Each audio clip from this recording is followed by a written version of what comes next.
when I came after I accepted the call, I came to look for housing and a place to live. And then I got to see the final end of my predecessor's music camp. And it was really great to see it in person before I led it myself. So I'm going to share the screen here. I have some things about music camp here. And it's a great way, creating a summer music camp is a great way to help grow your church's music program. And I have definitely seen that here at St. Luke's in my time here and from what my predecessor had as well. Oh, sorry. So here's the history of St. Luke's music camp here. And the former pastor had this at her church before she came here. And she suggested it to my predecessor, the idea of doing a summer music camp to help grow the kids' choir. So at first she was reluctant, but then she gave it a try. And since then we've hosted 13 in-person camps and 1 virtual camp. Obviously the virtual camp was in 2020, and that was a much shortened one. It was not an entire day like we've done in the past, but it still gave a great way to stay connected. And I'll be honest, a lot of what I have to say is pre-pandemic or hopefully post-pandemic. I'm still not sure what we are doing for 2021 as we are figuring that all out now. But I am thankful we've gotten to do music camp over these years. And our choirs still grow from music camp. And in fact, we've had people who join the church because of music camp. I know several families who their kids said, hey, I want to go do this experience my friends get to do. And then they said, oh, this is a pretty great place. Let's go to St. Luke's. And then now they've become very active families throughout the years and are still active even after their kids have left music camp and because they've aged out of it, which is wonderful. So why do you do a music camp? What is it about this that makes it such a great idea and things to do? First of all, you get to teach high quality music and you get to learn more music than you do in just the church year. And when we're at music camp, we sing throughout the day and have multiple rehearsals a day, as well as making, and I'll tell more about the schedule, but you get to do so many things that you don't have the time to do in the program year. When you have shortened rehearsal time, you're always getting ready for the next worship service. And so here, what we do, the amount of rehearsal time we have in 1 week is a good chunk of our program year. And we really dive in and get to do wonderful music, new music, old music, just high quality things that then the kids learn. And it's really enjoyable as they learn these amazing things. And in fact, a couple years ago, we sang A Setting for Everyone Born. And this last year, when Luther College featured it in their Christmas at Luther, my kids, some of my kids who'd gone to music camp knew it from music camp and were able to sing along as their families watched, which was really great and the parents said, my kids were singing along because they knew something, they had learned great music. It also helps grow the program because you have kids who experience it in the summertime and then come throughout the program year. And also you have kids who are in the younger choir and then move up into this. So music camp, I'll talk more about the ages in a second, but music camp are for the kids who are going into 2nd through 7th grade, which that's my choir that I direct here at St. Luke's Lutheran is 2nd through 6th grade. So it helps them come into music camp and into my choir in the fall. It's also a wonderful way to outreach to others who might not otherwise be involved. You never know who will sign up for it or just who will help out at it as well. And I've had several parents, several adults who don't even have kids involved who have said, I would love to come be a volunteer at music camp. And it's really great to make those connections with everyone and to see these kids this kid who you see in worship and then you all of a sudden go, wow, they have this amazing voice and they can become involved with music. And that's a real joy to see everyone become more involved with that. And another reason why to do music camp is it sets the program year up for success. Because of music camp, it's a wonderful week, but we get a lot of things done. We work on a lot of things. When we start in the fall, the kids know what to expect when they have Mr. Schaner for church choir, because they've already had Mr. Schaner for music camp. And the joys that brings, where you can just in the fall, we just get to start making music. We don't have to say, here are the expectations, here's what goes on. And I try to choose music that we use at music camp then can be used throughout the program year. And I love that we get to have pieces that they know and pull it out and go, oh, I know this. And even in the music camps that I've done, some of the pieces that I did my first year, when we pull it out to sing it years later, the kids know it right away, and they become the pieces that become the backbone of our program, which is really great to have that growth happen there throughout the year. And also, whenever I get to teach about the church year and how worship goes, that also means while I still go over that in the program year, I don't have to start from ground zero, which is really wonderful. And I love having that. And also, campers get to try new things. They get to try instruments. We do handbells and hand chimes, depending on the ages. So hand chimes first, and then they move up to handbells. Singing, percussion.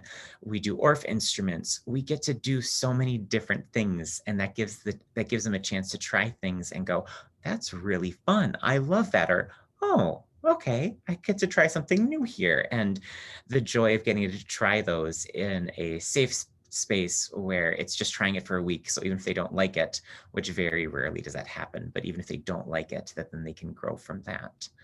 And another thing I love as someone who is a director of music ministries, and one of my primary functions is to lead worship, the campers get to learn how to lead and participate in worship.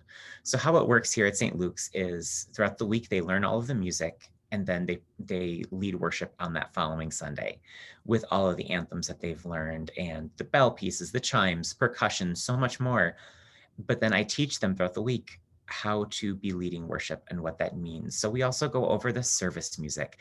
They also get to lead that. Sometimes we've done things with Orff instruments or all sorts of ways that they lead the music, or they sing the first stanza of a hymn, then the congregation joins them.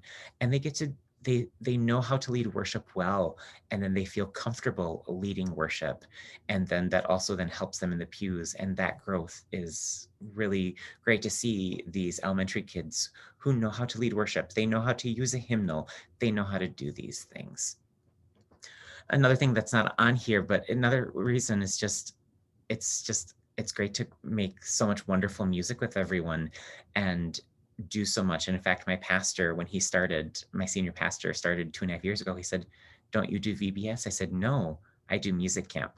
And after our first music camp Sunday, he said, "I get it. This is what you love to do." So here are some of the goals that we have for music camp throughout the week and for the purpose of it.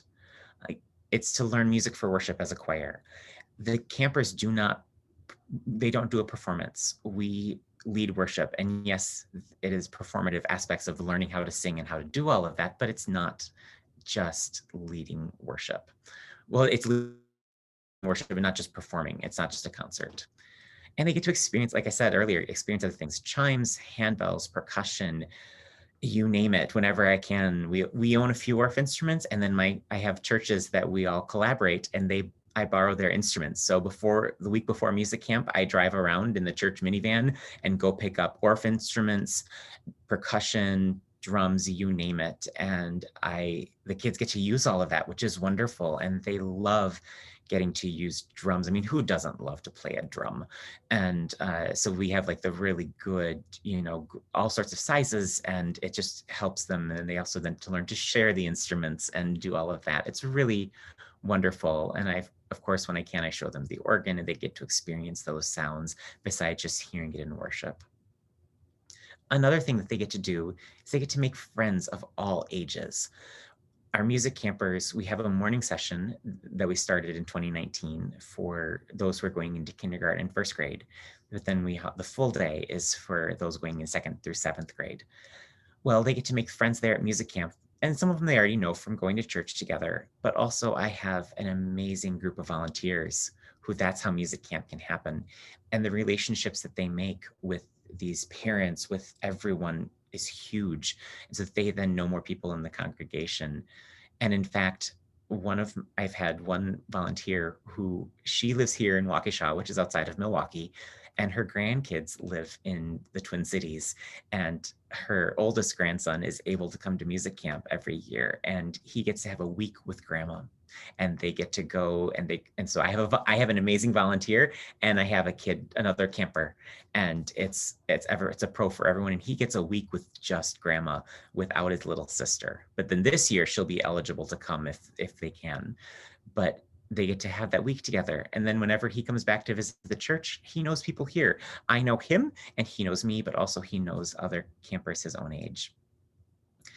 And you get to learn more about the Bible, of course, through leading worship. We talk about the Bible lessons for the week whenever we can, but also we have a Bible story and exploration time. And I have an amazing volunteer who I say, here are the lessons, here's the theme, here's what you need, here's the music. And then she takes with it and runs with it, comes up with crafts, comes up with so many amazing things. But they have, and then she works on them with learning Bible verses and so much more, which I love that one, I have someone who does all of that, but two, that they get to learn all this about scripture. And we start every day with a devotional time, and that's often led by the pastors. And I love that my pastors support this program.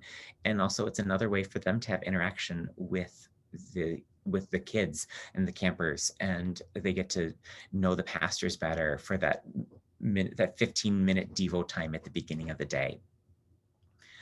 And like I had mentioned, we have a lot of volunteers.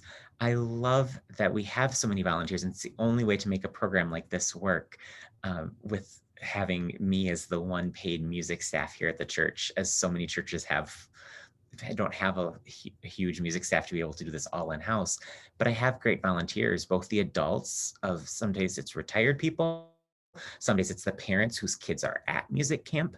And also I have a lot of youth who are involved, and most of them have gone through music camp themselves. So once they age out of being a camper, they become a volunteer, but they still are active. They still sing in the choir. They still do so much with music camp. And it's really wonderful to see that growth and to be lifting up these volunteers. And some days it's that person who you never would guess would become one of the most dedicated volunteers. And I love that.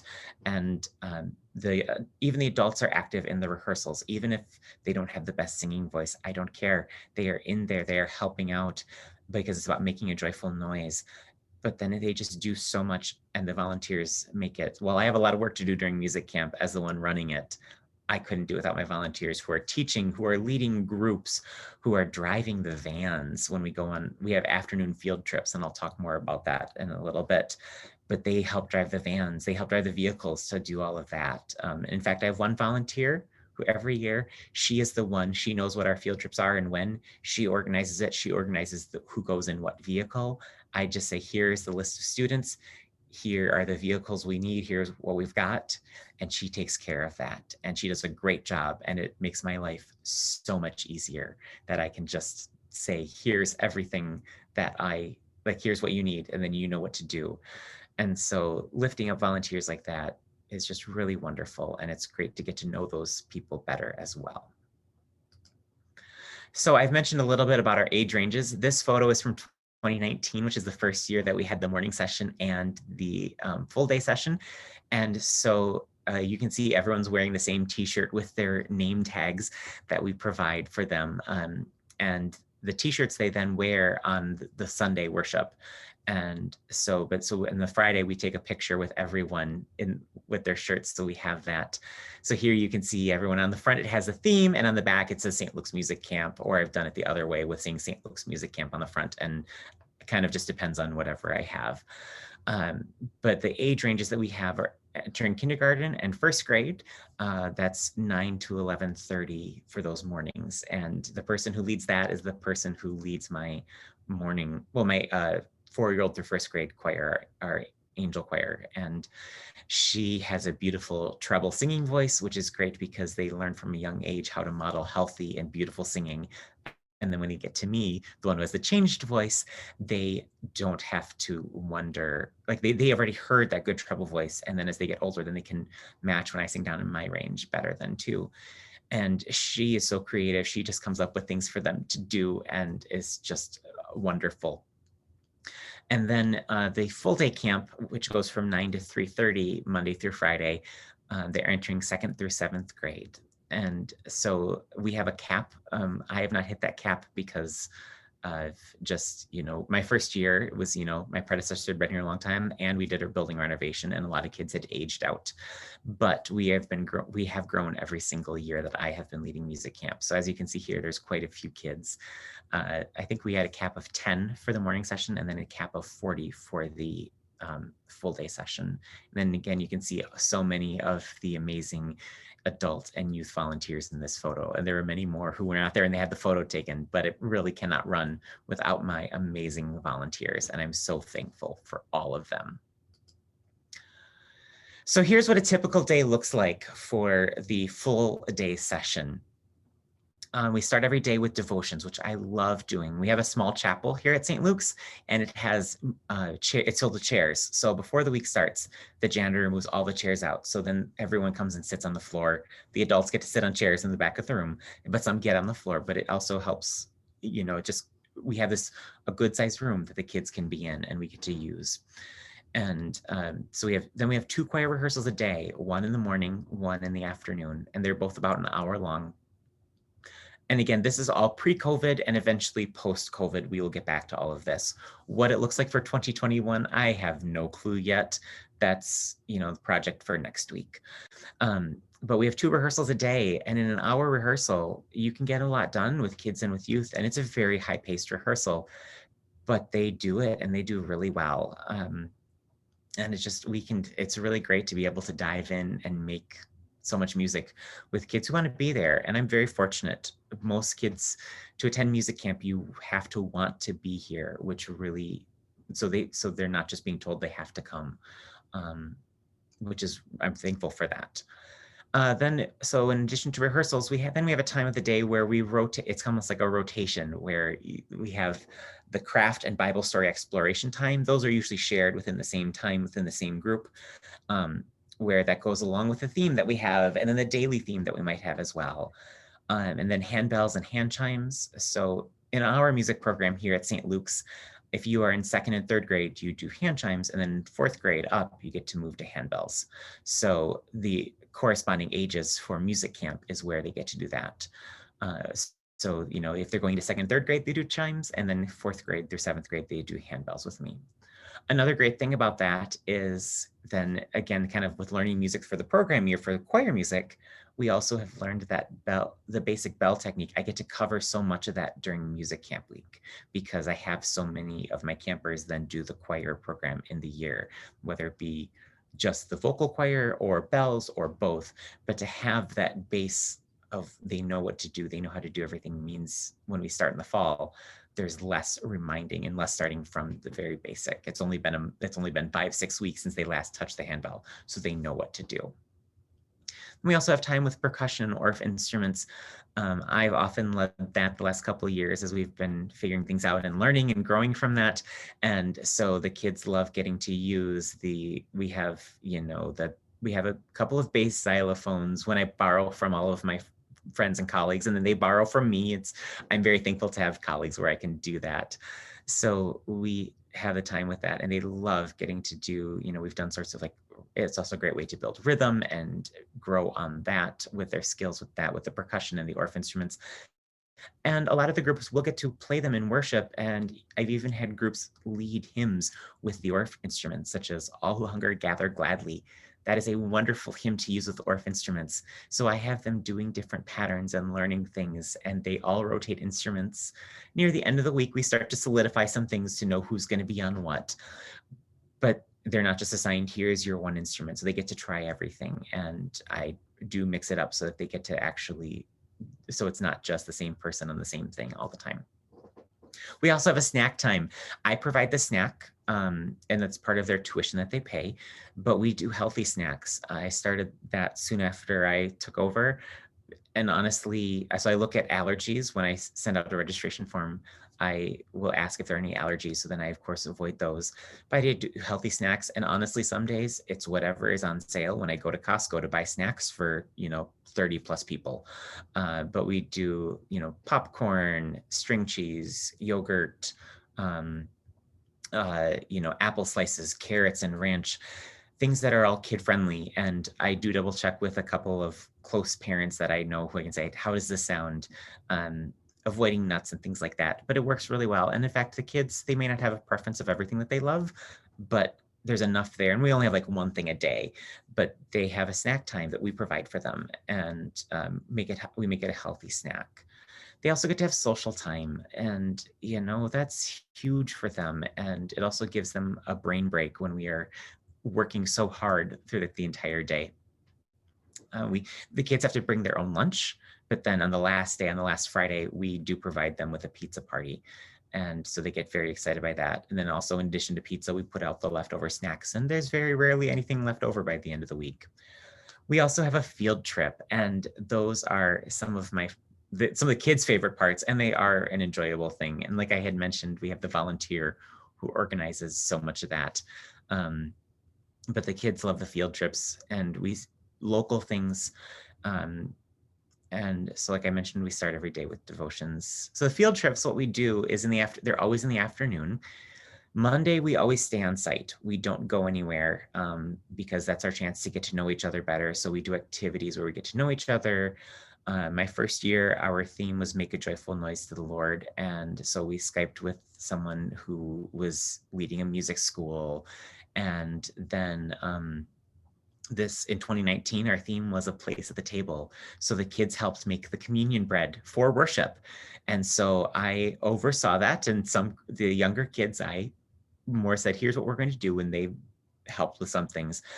But they made the communion bread for worship, and they loved the ownership of getting to, when we had worship, saying that they had made the bread, which was amazing. And they actually did a very good job with it too. And so then Tuesday through Thursday, we do offsite field trips. The three that we have settled on, because this is what works in our area and what we have discovered. One day we go to the local, one of the city parks where they have a pond with a swimming area. So we go there, and we go there for two reasons. One, it's close, and two, we actually have a daycare and preschool in the church. And so we have multiple vehicles that are owned by the church, also used by the daycare, and they have the passes there. So it doesn't cost us anything to drive those three vehicles, which 2 minivans and a 15-passenger van means you can haul almost everyone without having to pay a single dime there. And the kids we love it. They take their lunch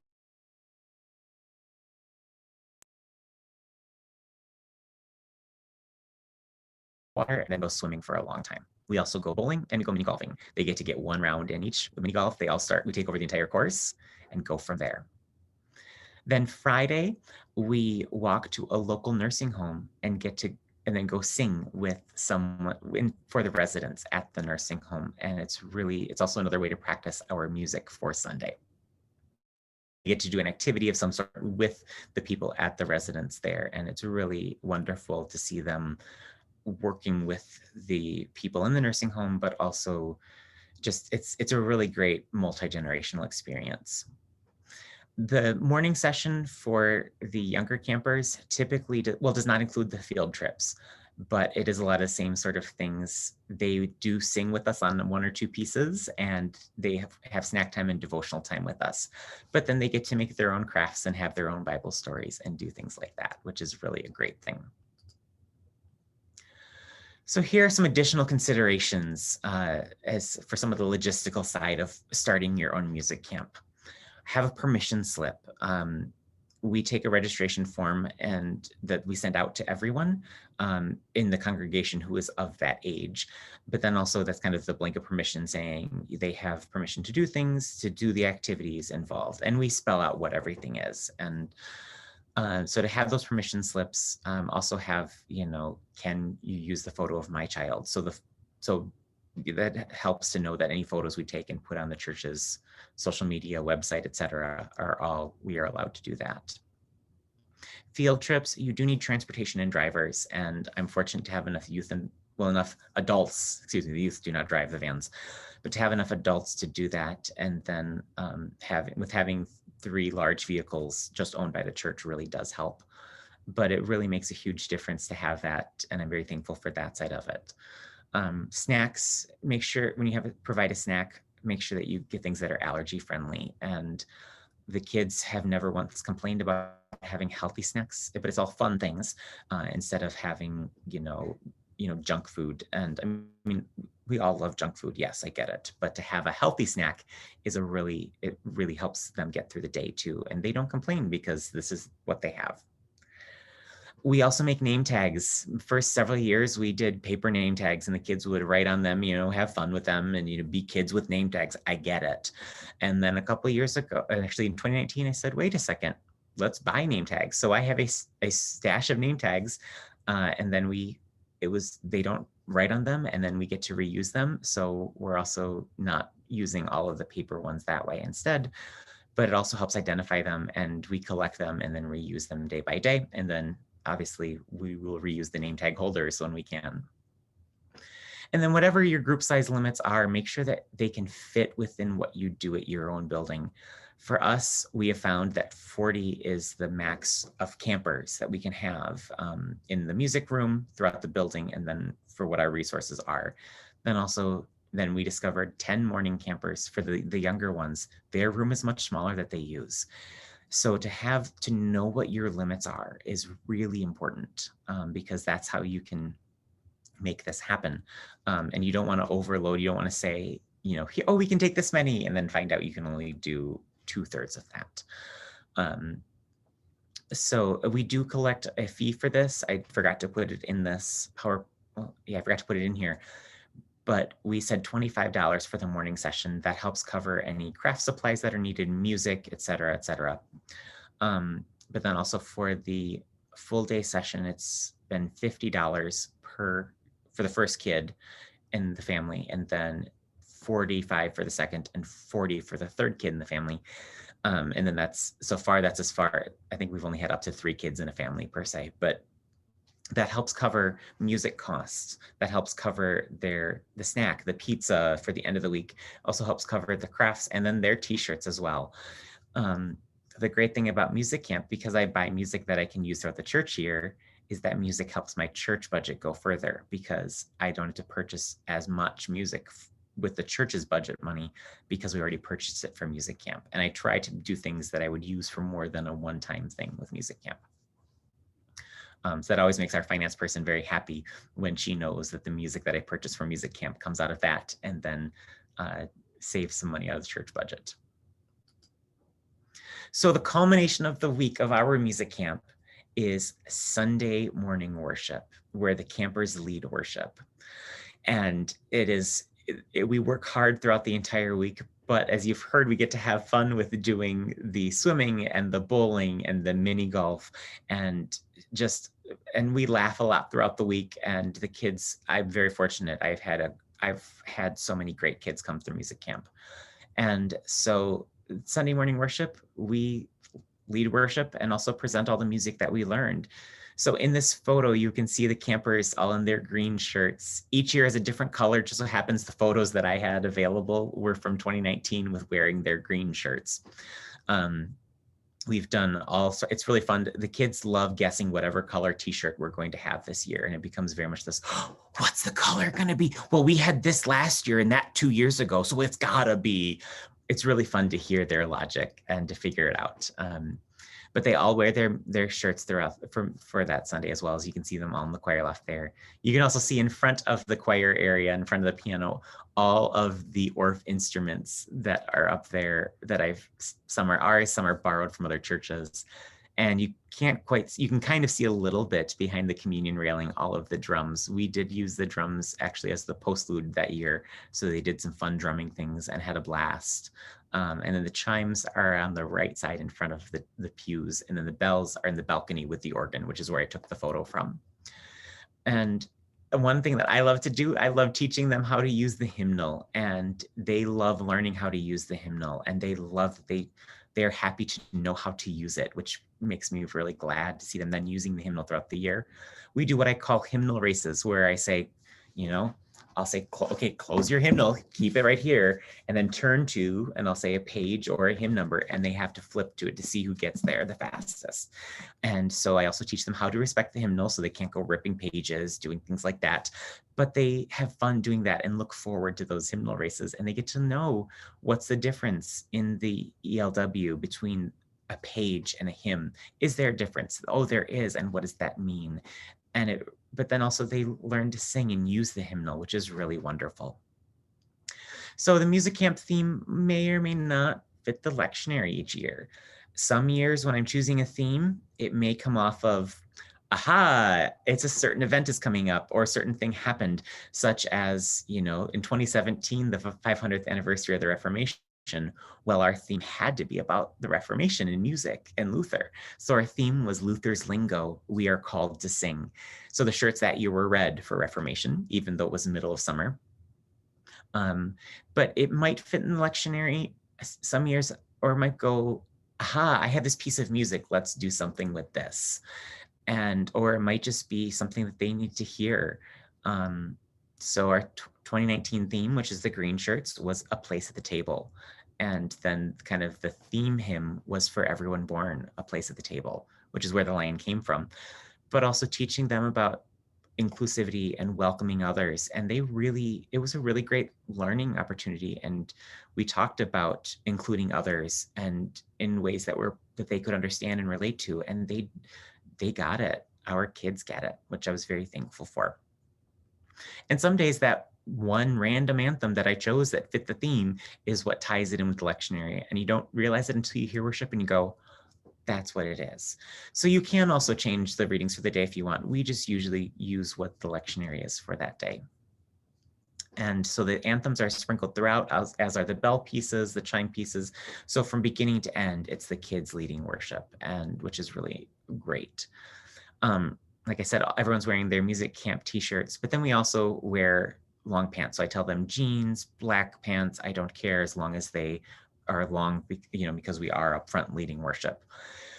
That's one of the only times that I wear jeans to worship, which is really kind of funny that that's how that works. But then the adult helpers also have t-shirts, so then they can kind of see how it all goes. And so that you can tell also who's leading camp.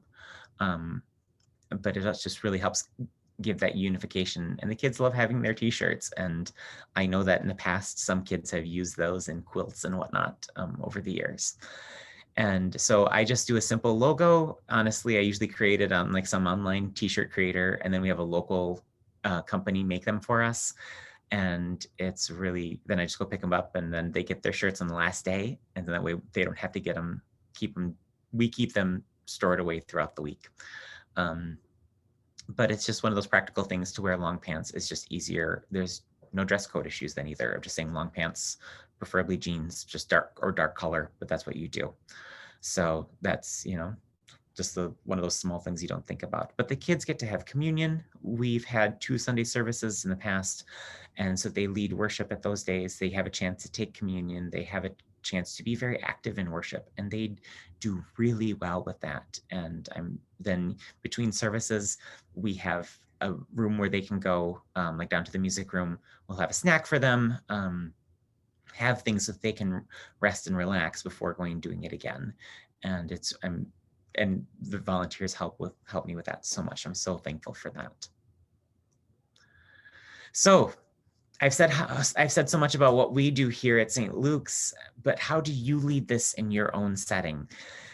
If you want to do this, start planning now. And it might be, even if you say we won't do it until 2022, start planning now, start putting it together so you know what to do. Set reasonable goals and then be flexible as your plans will change. But just say, okay, we're going to start with this and then go from there. I do it with using a lot of anthems. Other places may learn a full musical. I know at one point they did do that here in one of the previous years with my predecessor, but she decided, and I like, of learning the anthems. And we do anywhere from 6 to 8 anthems plus hymns and whatnot throughout the week. So that's a lot to do, but we also built up to that. So I know we can do that. And then share resources with neighboring congregations. I've already mentioned several times the sharing of the instruments, but you might have someone who can help teach something from another congregation or a local music school or a college, but do that. And that really work with them and share with that, because that's how you can grow and do so much more. And you don't have to do everything yourself. So find ways to share those resources as you need to do that. Then once you have some of that, develop a theme. Choose the music and then order the music. Some days you come up with the theme and then choose music. Some days you choose music and then go, oh, here is the theme. But if you're having that central theme to work to base the entire week off really does help unify things and grow from there. And I've done it both ways, where some days the theme comes, other days the music comes and then gone. And they both have their strengths and areas of growth there. But having that theme really also helps unite everything. And it's really great to do that.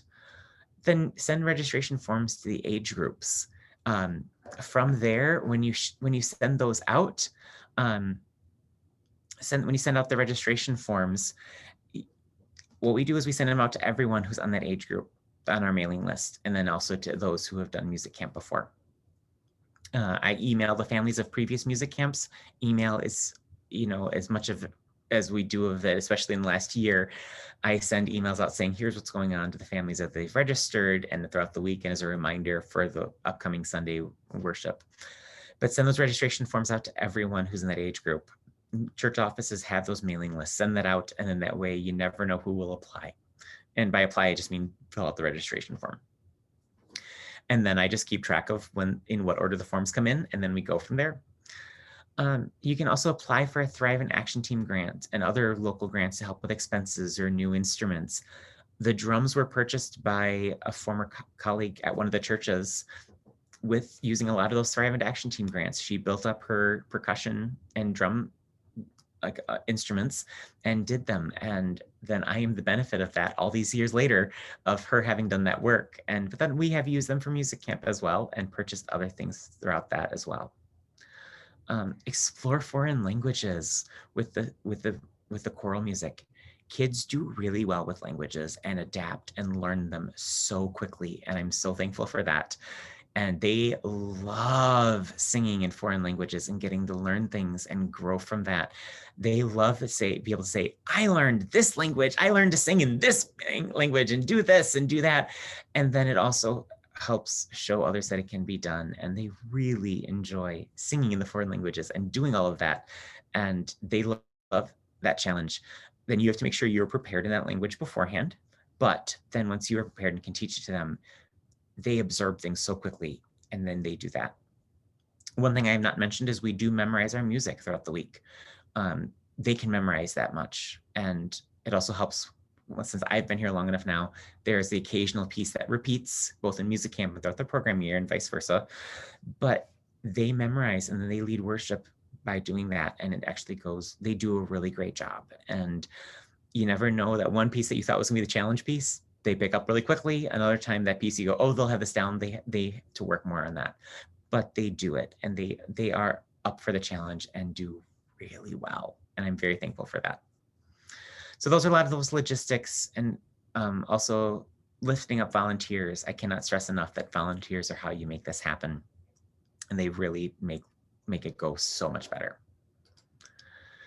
So some of the sources for music ideas that we have used, that I have used, your hymnal. There's so our hymnals are wonderful resources of music to teach them, whether it be service music or taking a hymn out of here and turning it into a mini anthem using whatever percussion instruments, Orff instruments, piano, organ, whatever. There are so many great things. Teaching them the liturgy. I can play the first notes of the setting 3 liturgy in here. I think it's the Hillard setting. I can play the first few notes, and my campers know that, and they launch right into, this is the feast. They know right away. And I've taught them those things at music camp. I teach them the liturgical music as well, and they know it. They know it for life now, and that makes me so happy. Other places are publishers such as Augsburg Fortress, Choristers Guild, Morningstar Music, Concordia Publishing House, and more. Those are the primary ones that I have used, but it's just a matter of finding music in those sources. And then a lot of unison, 2-part, things like that. The Children's Sing volumes by Augsburg Fortress are another great site. They have so many volumes on all different themes, and those you buy one copy and has the accompaniment part, and the back is the voice part you can photocopy. Also other churches' libraries, and you may have your own library as well, but especially in the summertime, most churches are not using their choral libraries. So if you know you have a church with a great program, or you have a piece, you can always ask your colleagues and share that way. And that doesn't cost you anything other than, it's a very minimal cost there. When I started doing the percussion instruments the last couple of years, Choristers Guild has 2 volumes of All Hands In, Drumming the Biblical Narrative. I use some of those to help teach percussion and use Bible stories with the percussion instruments and how that goes, and teaching them to explore what the drums can do. And that's really been a great resource for sharing that. So here are some of the themes that we've used. Themes, I've mentioned this about where themes come out of current events, a sign lectionary, a specific celebration, such as the 500th anniversary of the Reformation, a specific focus of your church. Say you are in the middle of a large campaign of some sort or a large theme, it can go along with that. Be creative with the theme. I love using the lectionary and finding creativity within that, but I also love coming up with a theme for music camp. So here are some of the recent themes that we have used. A lot of these I did, some of these I looked at back at what my predecessor had done. Since I've been here 5.5 years, and she did music camp for almost 10 years. We've done quite a few, but then also I can maybe reuse some of her themes and then just with different music if I wanted to, and hardly anyone would know. Place at the Table, that was 2019. Singing the church year, choose music that goes through the entire church year. Advent, the Transfiguration, do that, help teach them the flow of the church year. She said that was very successful, and I'm excited to try that one of these years. Luther's Lingo, We Are Called to Sing. That was, the 500th anniversary of the Reformation. We were able to borrow, the Greater Milwaukee Synod had the 4-foot tall version of the Playmobil of the little Martin Luther, and mine is downstairs in the music room. But to have one of those, we had the big one of that. That Luther was here and went around the church that week and had a lot of fun. And the kids loved having him here as well. We Are the Light of the World. So that year we sang, This Little Light of Mine, and a lot of other ones based on those sorts of images, and talked about that. And then singing the Psalms. The Psalms are a great resource for music right there. And so there's so much you can do with that. The Stories of Jesus. And then my very first year, we did Make a Joyful Noise to the Lord. I went generic my first year because it was my first year, and that was what we could do. And because then I could choose whatever with that. And we were in the middle of a large building project, so everything had to be changed around, as we didn't have the sanctuary that summer. So nothing like your first year and having to redo everything. But it was the music we did from that we still use, and so much of this music we do still use. Thank you so much. That's about all I have on this. I'm sure there are many more details and other questions, but if you have any, please feel free to ask them now, or you can always reach out to me here at the church as well, or if you can always send questions to Tom, and I'm sure he'll be happy to get them to me as well. So that is kind of a summary on how we do our music camp here at St. Luke's. So thank you. Thanks so much, Michael. I'll just jump back in here and say how informative this was, and great to see all these great details that you've put together and how they can apply all sorts of other places as well. I don't know if you're seeing this also, but there's a couple of questions coming in on the chat already, which is great. First, about asking, are your students singing in parts at all at this age? Yeah, we do a mixture. We do a lot of unison. We do some parts, kind of typically at most 2 parts, but we kind of, in some years I just do the unison because I just know we have a lot to get done. But as I've grown more comfortable here and know more of the kids, we've been branching out and doing more partner songs, things like that, but also singing in 2-part when we can. And that goes really, really well like that. So it's been fun to see that grow. Yeah. Oh, that's great. And what about the size of your church? I mean, about how many people are there on a Sunday, and kind of how that compares to the size of your camp? Yeah. So I think we're about 12 to 1,300 members in size. These are, of course, pre-COVID numbers, because that is all, who knows where they're at.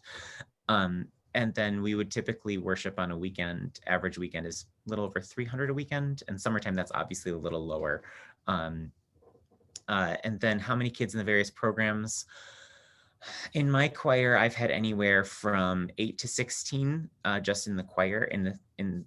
So music camp, I've been, I think 20, like mid to high 20s so far, the couple of years I've led it. And so that's kind of the numbers. And we get some kids, like the one who comes to see his grandma. He's obviously here only for music camp. I know I won't have him during the program year, but then we get a couple others. So we get a few who come just for music camp, and then a few who So that a lot do use it are in the program in the school year as well. Yeah. And So what about attendance and getting people to, they're there for the week. Do they have to stay for that Sunday, or if they have a family trip planned for that next Sunday, how does that work, and how do you handle that? I, I'll be honest, some days there's some comments that are said inside my head when they tell me that, but usually the parents know. But most of them do participate throughout the week. And if I know ahead of time, then I will just try to accommodate. So if I have a kids on a bell part, I'll either have someone sub in at the last minute, or I'll kind of put them in a spot where they can kind of, maybe have them share with someone who I know that person can pick up the part quickly. So I don't have too many issues with that. And the kids love leading worship and being a part of that music camp Sunday, and their families know it's important. So I do have some of that every year, but it's not too many because they also know what the expectation is. Sure. And then Good. I saw the other question, what do you think the benefits are to doing your camp versus VBS? And I'll admit I have a bias towards doing music camp over doing VBS. I think some of the benefits, we do have a VBS here at the church as well. And and I'll be honest, if you look at the overall numbers, VBS is larger because our daycare comes to it. And so I think, and when you have 100 people in your daycare, that will skew the numbers towards the VBS. But as for doing music camp, it's much more, I think, of the kids the families, the campers want to be there. And yes, kids want to go to VBS, but it's much more active, much more engaged. It's a high level of work to learn that much music in a week is a lot of work, and the kids know that. But also the quality of music. We don't use canned music. Everything is done live with what we have, and so they get to learn so much and grow from that.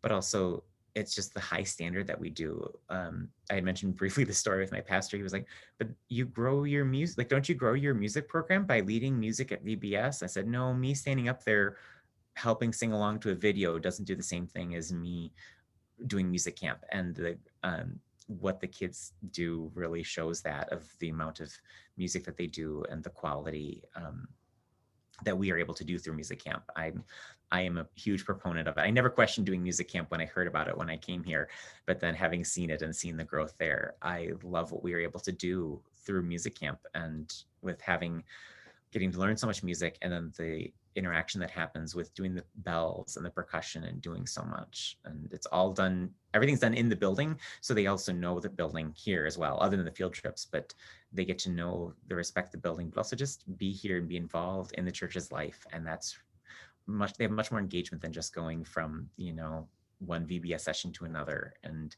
it's much more active in that way, less passive, I would say.